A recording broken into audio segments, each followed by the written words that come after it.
This episode is sponsored by The Jordan Harbinger Show, a podcast you should definitely check out. I enjoy the show, and I think you will as well. Search for The Jordan Harbinger Show. That's Jordan, H-A-R, binge R, in Apple Podcasts, Spotify, or wherever you're listening now.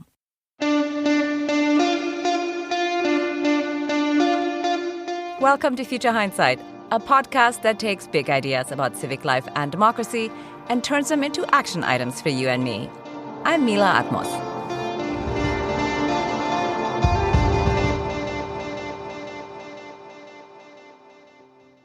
And today's big idea is the future of work and the future of our cities.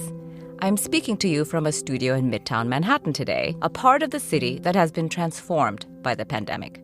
Midtown used to be the bustling commercial core of New York City. Throngs of office workers would spill out of the subway, fast walk to high-rises, cram into elevators, and slump in their cubicles day after day. Lunchtime deli counters were 10 people deep, and happy hours were swamped. And then, COVID, and the white-collar workers stayed home. And the only folks you saw in Midtown were in scrubs, wearily walking to or from the hospitals. That was the acute phase. 2 years later, as I sit here in the studio in Midtown, we are in a different phase now. But we haven't totally sorted out what it is, what it means for our cities and for civic life. Today's guest is going to help us figure all of that out. Matthew E. Kahn is a Provost Professor of Economics and Spatial Sciences at the University of Southern California and focuses his research on urban and environmental economics. His most recent book is Going Remote: How the Flexible Work Economy Can Improve Our Lives and Our Cities. Matt, welcome to Future Hindsight. Thank you for joining us. It's great to be here. So I think to start, how in your mind has work from home redefined work? So a silver lining of the horror that we've lived through is this experience good effect that we have collectively experienced, those of us privileged to be able to work from home. We've imagined and we've experienced what our life can be like when we don't trudge to work every weekday. And so my new book is trying to think about, in our post-COVID future, fingers crossed, how we have the win-win of community at work, but new opportunities at home with family and friends when we don't commute to work every day. So in this land of opportunity, and you're an urban economist, what does it mean for cities? A theme of my work has always been that cities with great quality of life, that the mayor can sleep well at night because people will want to be in that city. And so a key idea that I want my few readers to be thinking about in my book and the many listeners to your podcast is those cities that lean in and improve their quality of life, that these cities will be just as desirable as before the pandemic, because cities have always had two features. We've gone to work in cities and we've played in cities. Going forward, I think cities are going to be more what economists call the consumer city, the civic city of having fun in these places versus being our epicenter of work. Yeah, I mean, I live in New York City in large part because of all of the things that New York City has to offer, right? There's culture, there are museums, there's dance, there's opera, there are all these things that I love to take in. I'm a huge lover of the performing arts, and so I think it's always fascinating and exciting to live here. So before we get into the nitty-gritty of the theme of our episode today, I want you to tell us a little bit about why you wrote this book. When the pandemic hit in March 2020 and I went home, I had been teaching at Johns Hopkins. I went back to Los Angeles. My son returned to our house from the University of Chicago, very frustrated to come home.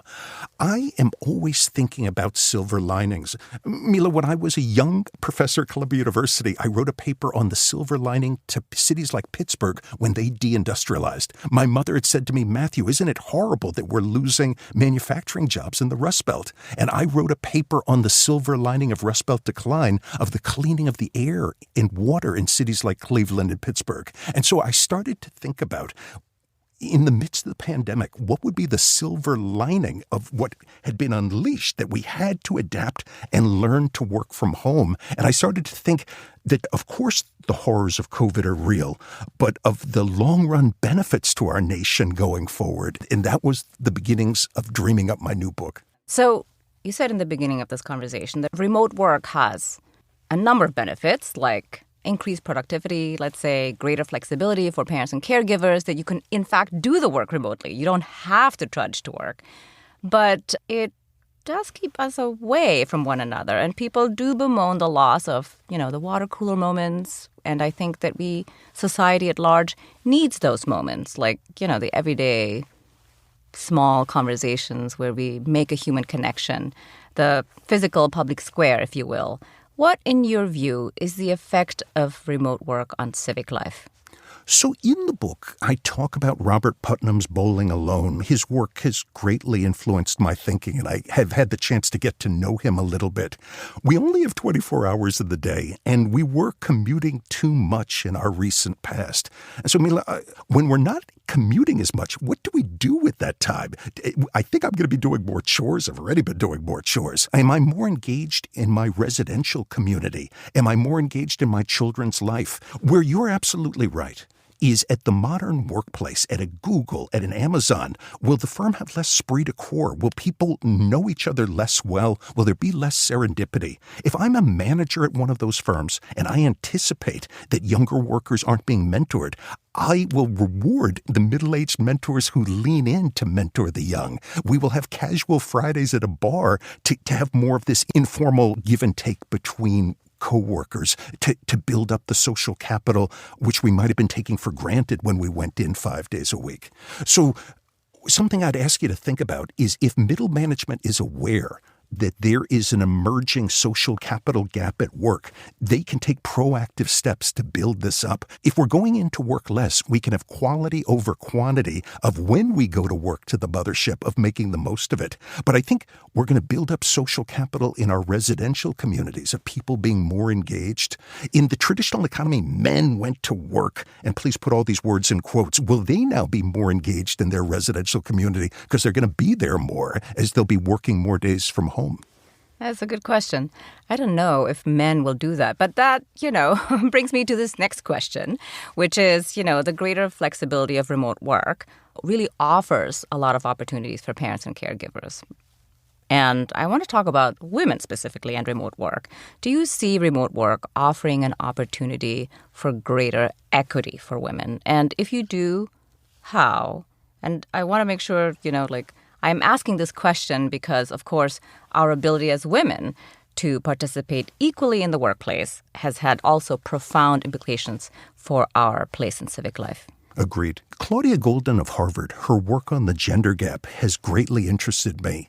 In her work, she emphasized that in the past, many women chose to be school teachers or to work as pharmacists because these offered flexibility. You could balance work and family life.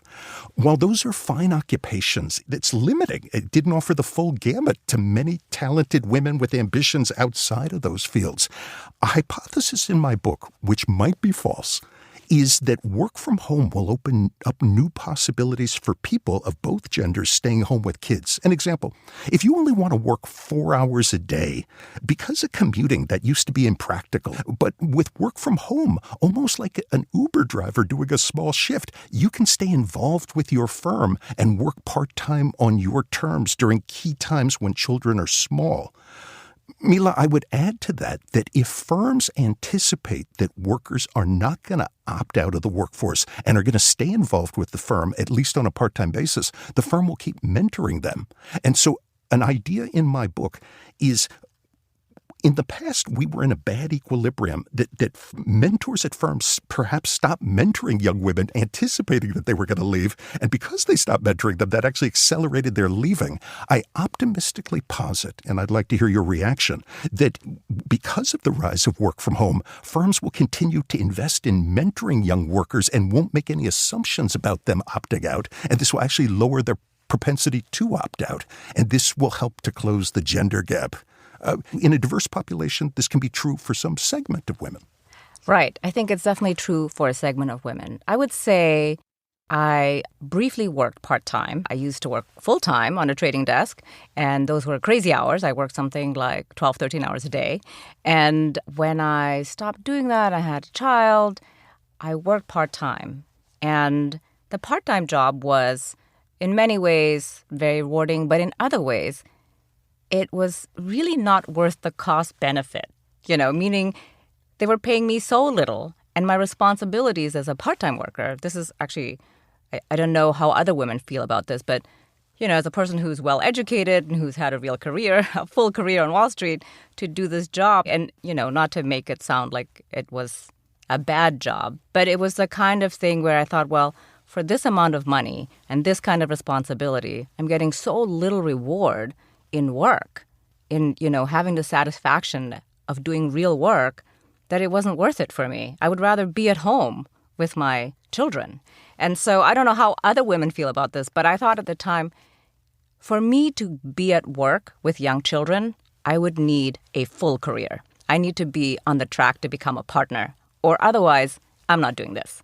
I greatly respect your point. I would add that there are new firms. One example is Upwork. What Upwork is doing is it is a matching firm on the internet, and they match you with employers in tasks you want to do, and then they take 25% off the top, a little bit like Uber.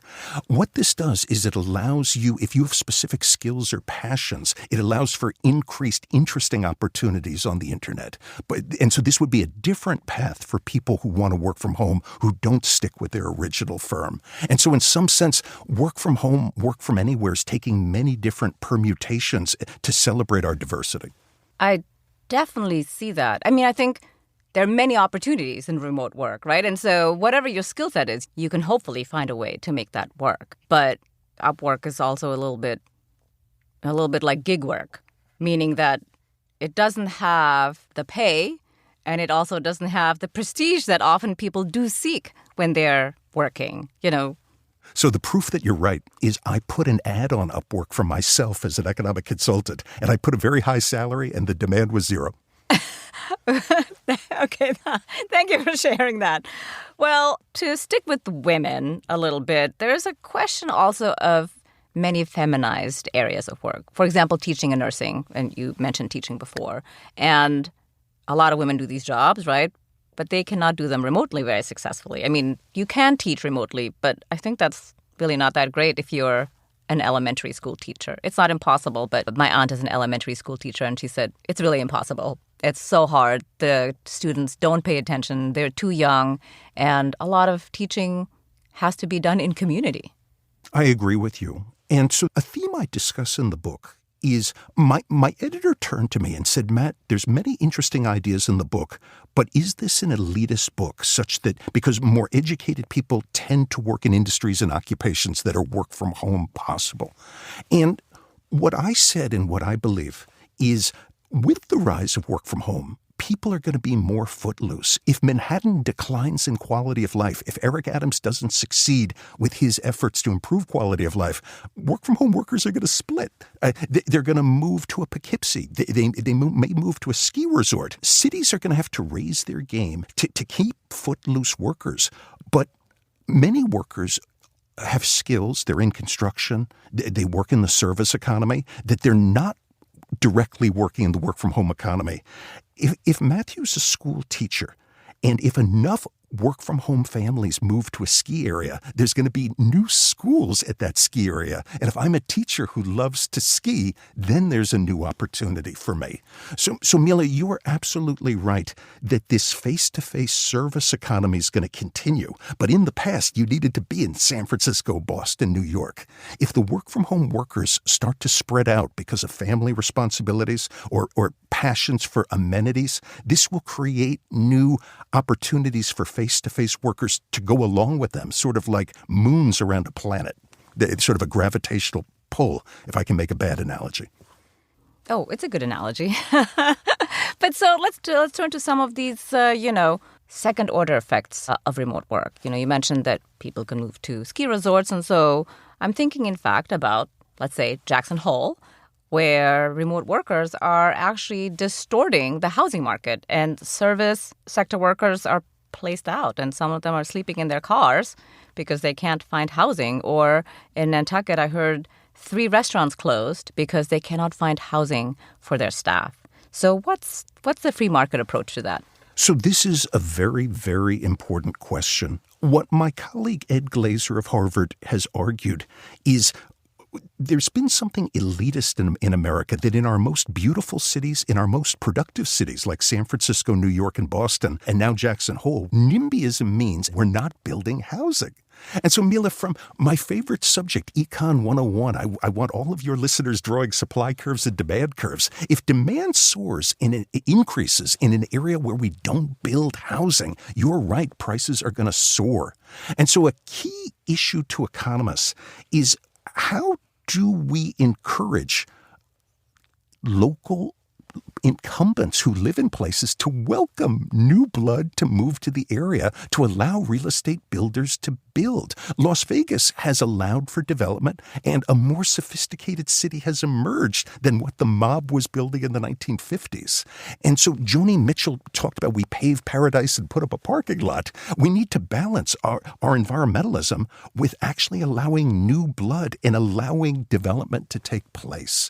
In some Asian cities that I visited, Singapore has figured out how to retain quality of life while building up. I'm hoping that America will allow for more housing density. Why is America solely zoned for single-family homes so often? Why haven't we built more multifamily housing? And so in these beautiful areas that you listed, there's going to be gentrification if we don't allow developers to build multifamily housing. And I agree with you, that's absolutely essential. I kind of want to circle back here to your paper about Pittsburgh. Did you address the housing question there? Because, for example, in New York, in Manhattan, right, Midtown is like a ghost town right now. A lot of office buildings are empty. In the meantime, we definitely don't have enough housing. And rents have gone up, I think, 80%, 70% in some areas of the city. And people are being priced out. And so when it comes to NIMBYism, is it simply a question of zoning that we can't convert, let's say, old office spaces into apartments, or is there something else? So you nailed it. I am fascinated by this question of if you and I toured some commercial law buildings just north of Grand Central Station, what would it cost to convert that into condos? I think that that's an excellent question. And when would the owners of these buildings pull the trigger on that? Mila, two different ideas for increasing our housing supply. Purchasing adjacent single-family homes, knocking them down, and then building a 6-store multifamily housing there. That would be a way to increase our housing supply. Just as you said, converting commercial real estate into residential real estate. I want to see much more creativity about the future of our cities when fewer and fewer people are going to the city to work, but they want to live and play in these cities. So I think future mayors are going to need to allow the free market to be more creative while recognizing Jane Jacobs' points about communities and neighborhoods and small is beautiful. So some very Goldilocks issues are going to arise. Yeah, Goldilocks issues. That's a good way to put it. Well, this show, of course, is a show about civic engagement. And so I wonder if we have empty and struggling city centers and desirable locations where the only option for the working poor is to sleep in cars, how can we build a healthy civic life out of that? So for 2 years, I lived in Baltimore, and I lived in the city center of Baltimore. I lived on a former Superfund site at Harbor East, which had been turned into fancy housing. I'm a big walker because of my bad eyesight and because I try to walk. And Mila, what would interest you about Baltimore is there were all these parking lots. So there was all this land being inefficiently used, if I can use an ugly economics term. It was being wasted. Let me speak English. It was being wasted as parking lots. If America takes up automated vehicles, and let's assume the liability lawyers let us do this. Imagine a world where we have automated vehicles and don't need as many parking lots going forward. So many of America's cities have so many parking lots right now outside of Manhattan. Los Angeles is filled with parking lots when you fly in. This land, that would offer a tremendous opportunity to the mayor to think about parks, to think about housing. Los Angeles has a homelessness problem. If you built new homes for the homeless in some of these parking lots, there's all sorts of ways to reimagine urban land, to reclaim downtowns, which traditionally had all this parking as guys would drive from the suburbs to their center city job and park. And none of that has to be going forward in a world of work from home and automated vehicles. Let's take a quick break to thank our sponsor, The Jordan Harbinger Show. The Jordan Harbinger Show combines in-depth interviews with some of the world's most fascinating minds, like lifelong journalist Anderson Cooper. You'll always learn useful advice from his heavy-hitting interviews. For example, Anderson Cooper shared lessons for navigating breaking news and establishing rapport with larger-than-life figures. And that's just the beginning. On Feedback Friday episodes, Jordan responds to listener questions about everything from conventional conundrums, like asking for a raise at work, to doozies, like helping a family member escape a cult. Whether Jordan is conducting an interview or giving advice to a listener, you'll find something useful that you can apply to your own life, like learning how to ask for advice the right way or discovering a slight mindset tweak that changes how you see the world.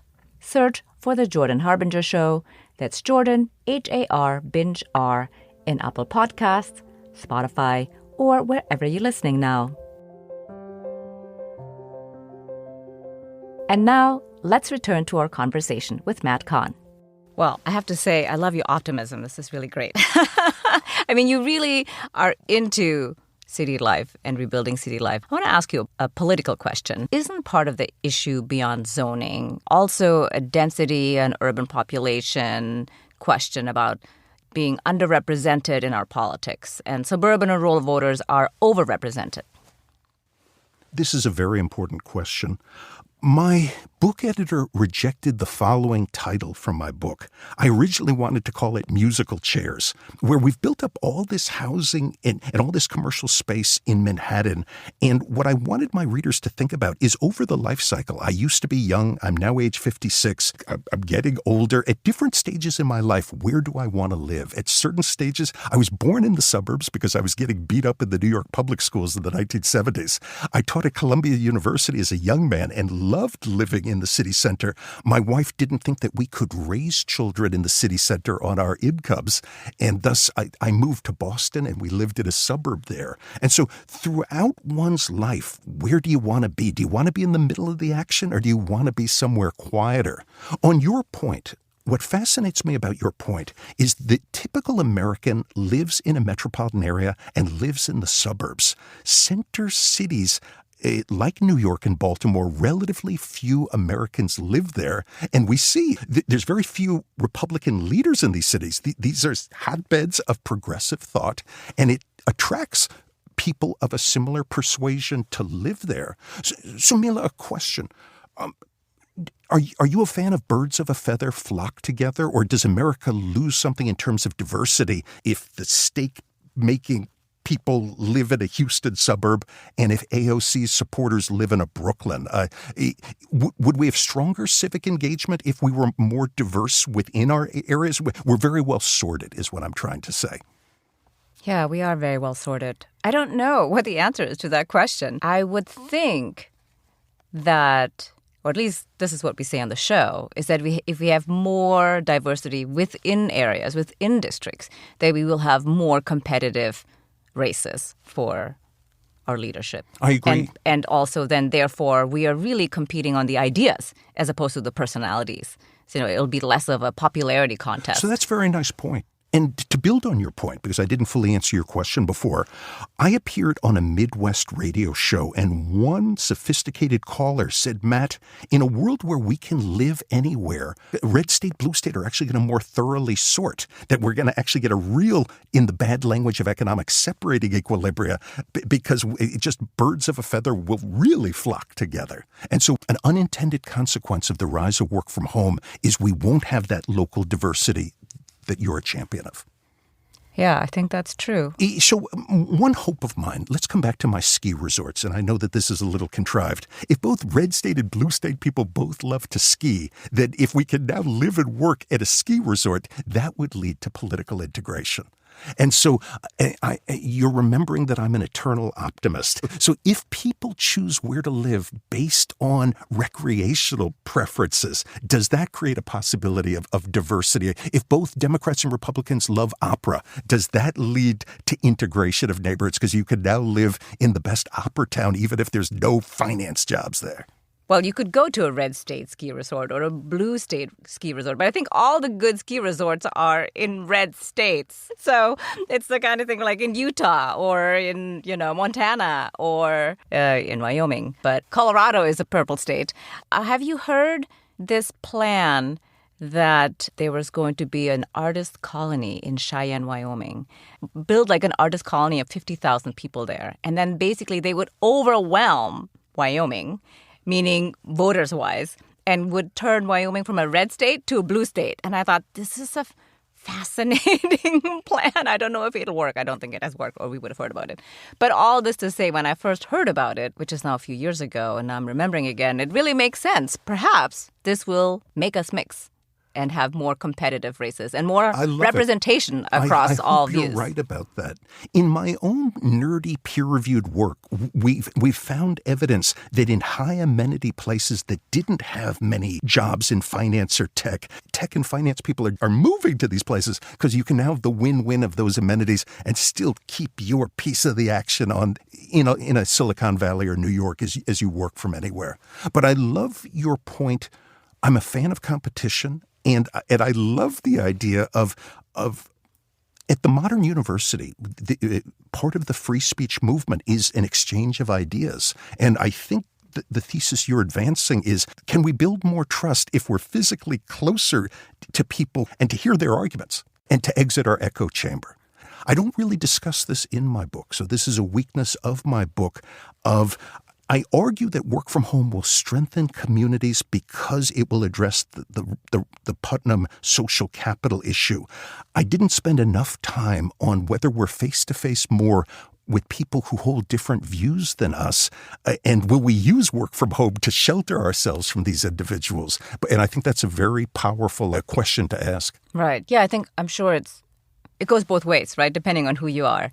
And some people will seek out more community and make community depending on what their personal propensity is to do this kind of thing. And there's some people who will shelter themselves and stay shut in. I mean, I know people who are now still basically not going out. And I think they maybe don't have the same kind of longing to be among community in the way that some other people have. One other point I'd make there, and this is another, and I'm always an optimist. My mother says to me, Matthew, no magical thinking, is if we have better balance in our life because of work from home, if we have greater life satisfaction, would that chip away at some of our political polarization?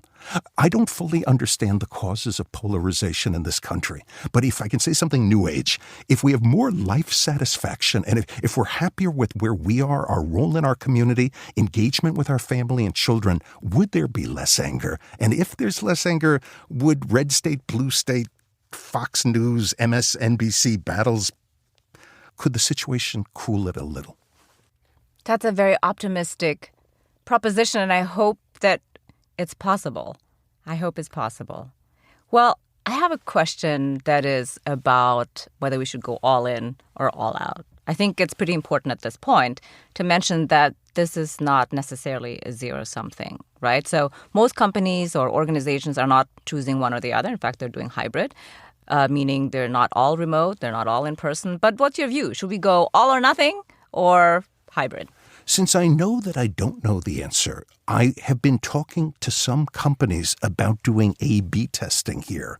Firms can use their big data. Have they had trouble recruiting and retaining young women? If the answer is yes, do they use the work from home approach to see if that improves their performance on metrics? And if yes, keep climbing the hill until you've optimized there. If there's a firm that feels it doesn't have, it worries about diversity, that there aren't enough African Americans working at the firm and rising, do you allow workers to live in a Baltimore and sometimes to show up at your mothership in Virginia or wherever you are and see if your diversity recruiting goals are better met? And so since I know that I don't know the answer to your question, I want to see this experimentation. And those firms that fail to experiment are going to get knocked out in capitalism, that the competition between firms will mean that we'll quickly get to the frontier here. Yeah, interesting. Well, since you just mentioned race, how do you think work from home will help or not help race inequities? So one example I talk through in the book is African Americans being underrepresented in tech.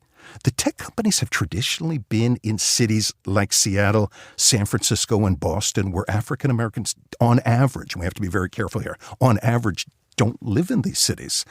In a world where an ambitious, qualified African American can live in a Baltimore, but then work at a mothership in another location, you have the win-win of not losing your cultural roots and your friendship networks while still ambitiously pursuing your career.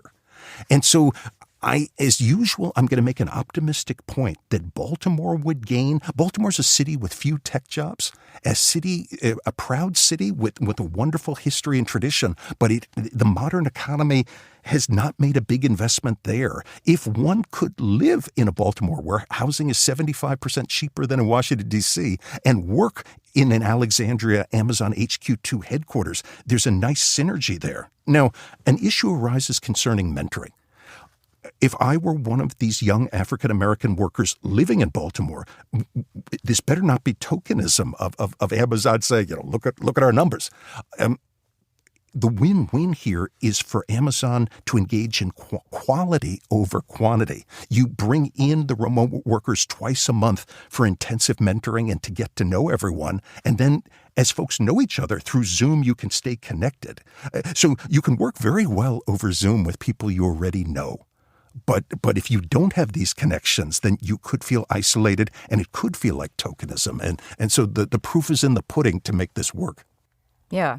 Well, I think for sure that's true. Young people have a harder time in networking on Zoom, because they have not had the experience in the flesh. But to your point, this can be addressed. I think this works very well. My husband works in Midtown, and half his office is not back. And what they do is periodically they go offsite and spend a long weekend together, and they have meetings, they work, but they also play, they hang out. So they have face-to-face time. And I think that helps a lot. So we have been talking about the effect of work from home on some big dirty old cities like New York, Pittsburgh, Baltimore, but you're also interested in new cities. What are you imagining or predicting these to be, and how can they be built with fostering a thriving democracy and a healthy civic life? I love this question. Paul Romer won the Nobel Prize a few years ago at economics and is a fascinating person. One of his ideas that he didn't launch is called the charter city. And he would point to Shenzhen in China as an example of a charter city. And I've been to China 10 times, but I've actually never been to Shenzhen. That Deng Xiaoping created this area in what was a farming village and said, capitalists in our communist nation, we're going to set up this place with new rules and let's see if it booms. And Shenzhen turned into this world city very close to Hong Kong. And what economists celebrate here is if you could take a tabula rasa and if you said, we're going to let this place have new rules and let's see if weeds grow or flowers grow, if I could mix some metaphors. So Paul Romer's idea, and I'm going to come back to work from home in a second, is for 10 years, he tried to launch a charter city in the developing world. He hoped that a leader in the developing world would set aside a piece of land and would set up Canada's rules for that parcel of land, and that a growth miracle would occur there. Now work from home. Cities like Baltimore have many young people who are not receiving a good education. And I conjecture that I'm a fan of competition. If new work-from-home communities pop up in the exurbs of our major cities, in a Poughkeepsie, in areas that is unincorporated land where we don't have current rules, if a new community could pop up and children need to go to school and policing needs to take place, we would run new experiments on how to educate people and how to police with dignity. And our major cities like Milwaukee, Buffalo, Baltimore, Cleveland could learn the lessons from these new communities that will form. So to say that one more time, because I'm mixing up 50 ideas, work-from-home workers can go anywhere. If they choose to cluster in what had been a rural part of Ohio, they can form a new community there, and new rules can be adopted there for policing, for transit, for entrepreneurship, and for all these facets. And New York Times reporters can visit and write a story and say to the big city mayors, why aren't you adopting their ideas? This is one of the themes in my book that we haven't launched enough experiments to learn what works. There isn't enough imagination, and if I can say something rude, many urban public sector unions block such experimentation. And so I'm a fan of experimentation to learn what works. And if work from home creates new communities that try new rules, the brilliance of Paul Romer's Charter City idea will actually be piloted, and those children in Baltimore might in the future receive a better education from the lessons we learn about education in the new work-from-home communities that launch new schools. Well, I like the idea of starting fresh because I think some of the problems that really plague us because we have come up with Band-Aid solution after Band-Aid solution which don't address the root problem. And often we cannot go back, right? If we had an opportunity to start anew, start fresh, this would be it. So, well, I hope that somebody will start a new city. We'll see. I don't know if it will work in real life. So I'm going to ask this next question with an apology. And that is, I can't believe I'm asking you this towards the end of our time here, when it really is top of mind, and its urgency, of course, cannot be overstated. But let's talk about climate change. The assumption has been that remote work is a benefit in terms of tackling climate change, right? Because we are not commuting as much, we are shrinking our carbon footprints. But is it a straightforward win? Like, what are the costs and benefits here, and how should we be thinking about our cities and where we work as we move into the more acute phase of the climate crisis? This is an excellent question. There's two issues in climate social science. There's shrinking our carbon footprint. That's the mitigation challenge. And there is the adaptation challenge. Mother Nature is punching us harder. We know this. What steps do we take as individuals and as a society to reduce the very real threat of these harder punches of Mother Nature? And that's the adaptation challenge. Mila, on mitigation. Cities like San Francisco and New York have built up these great public transit systems and often geared to get us downtown at rush hour. If people aren't going in the future as much, and if they're not going in at rush hour, we've sort of overbuilt our public transit system because we assumed that people were going to do a Dolly Parton 9 to 5, 5 days a week, if we could sing that song together. And so if we decentralize, if people spread out, if people go remote with work from home, they're going to drive more. If we have electric vehicles fueled by solar panels, that's not a big deal. But if we are driving pickup trucks in a Bozeman, Montana, if you and your family move to Bozeman and everyone has their own pickup truck, because everyone in Bozeman does drive a pickup truck, I'm regularly there, then our carbon footprint would increase if a Jerry Seinfeld moved from Manhattan to Bozeman. And I've done work on that point. When we live at lower density, we drive more. And if we're not driving electric vehicles fueled by green power, then our carbon footprint increases. When we live in cheaper places, we buy bigger homes. And if it's hotter outside, it costs more to air condition those. And so that is one setting where work from home would increase our carbon footprint. I've argued, and you know what an optimist I am, if work from home workers spread out and move to communities where new homes are built, they're more likely to have solar panels. And if you bundle that with electric vehicles, you can actually have the win-win of living your life where you want to live, but you've just zeroed out your carbon emissions. So I just told two different stories for carbon mitigation and work from home. A final idea about adaptation. Mila, suppose that Matthew is asthmatic and that I have lived in Seattle because that's where my tech job is. The fires in the American West are getting worse. If I am highly sensitive to PM 2.5, I could move to a cleaner location if I'm asthmatic and work from home and still have my job.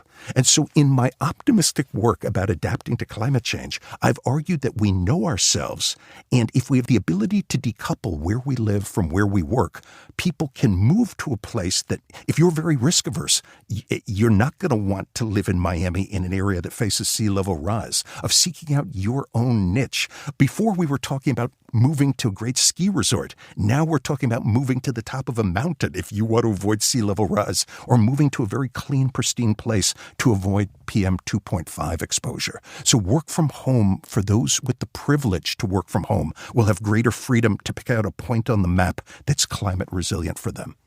Well, so what's the cost benefit? Are we saying we should be working from home or we should not be working from home? So my mother often says to me, Matthew, what's your bottom line? And I am too wimpy of a two-handed economist to give such an answer. I've always been a little like the Riddler from Batman of pointing out intended and unintended consequences. You've known me for a while. I've never been brave enough to add this up. And I do believe that work from home will be good for America. And I can be definitive there. Economists always think by counterfactual. In the year 2019, we had the following problem. We had a couple of superstar cities in New York, Boston, San Francisco, and my Los Angeles. But because of local NIMBYism, housing was incredibly expensive, and you had to live in these cities to get a job in these places. Even if you want to be a waiter there, you had to be next to the action to get a job there, even if you didn't want to be there. On some level, that wasn't fair.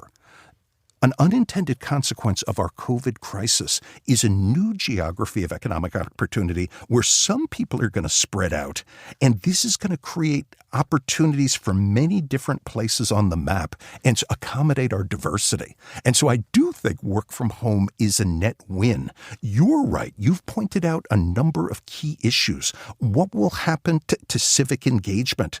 What will happen to the infrastructure we've built up, these commercial buildings, this public transit? All of this is a work in progress, but I'm an optimist. If New York City can preserve its genius, young people will continue to want to live here, even if they're not working on Wall Street, because the future of these cities will be as consumer cities and as a place to play. And we're an aging population, and so seniors and the young will actually have more opportunities in cities as 56-year-olds like me maybe clear out to a Santa Barbara. Yeah, I hear you. Well, so let me ask you an economist question. What are two things everyday people can do to optimize work from home for our society from a civic perspective?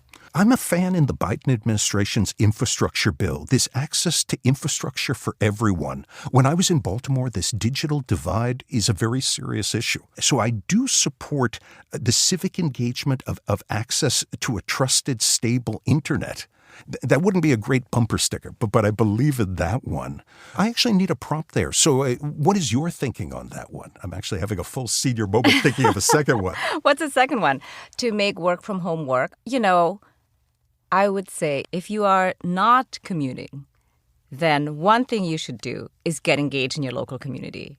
I don't know if you're a religious person, show up at your church, your synagogue, or if you have a school-age child, volunteer for the parent-teachers association or participate in the bake sale. But really take part. Go and make time to go to City Hall for town hall meetings with your elected representative. Those are the things that I would be suggesting. I agree. And to pick up on one of the points you just made, in the conclusion of my book, one point I make is our society is dynamic.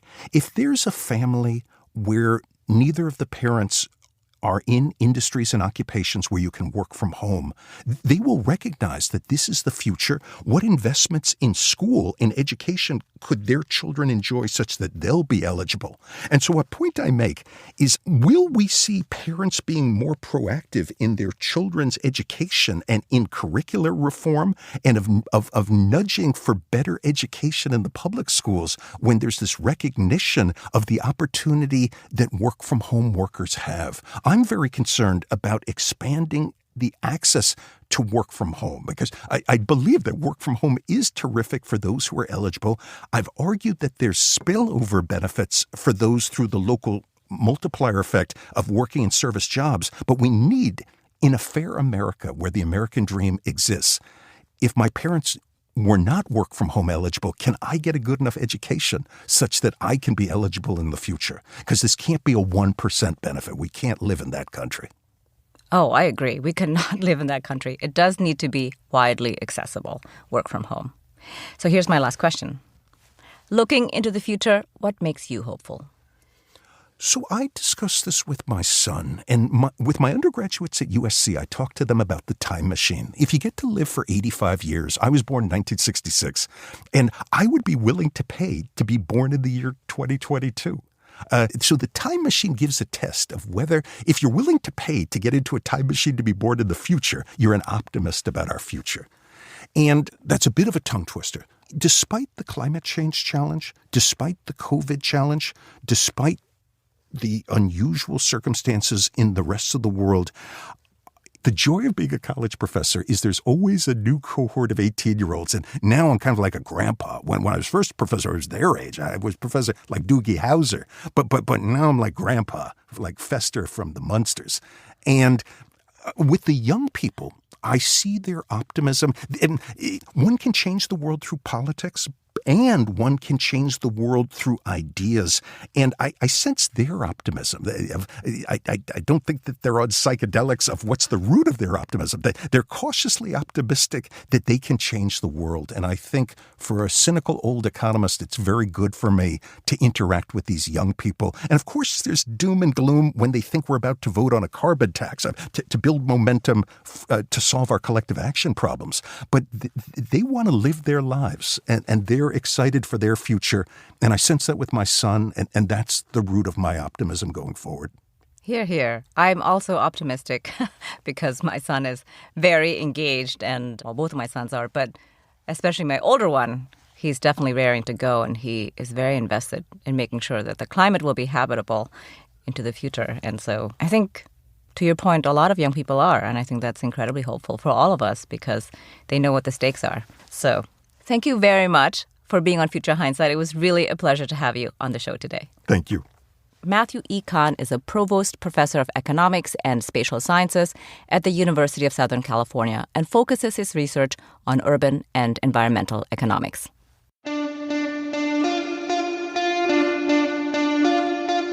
Next week on Future Hindsight, we'll be joined by Miles Rappaport and E.J. Dionne to discuss the big idea at the core of America, democracy. They co-authored 100% Democracy, the case for universal voting.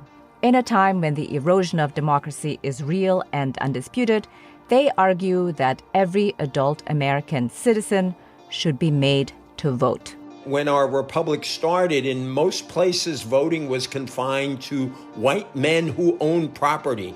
And we've gone on a long journey as a country, largely positive with some setbacks at various points, toward including everyone. And we think this is the, if you will, game-changing step that really says we want to welcome every citizen into the process. That's next time on Future Hindsight. This episode was produced by Zach Travis and Sarah Birmingham. Until next time, stay engaged.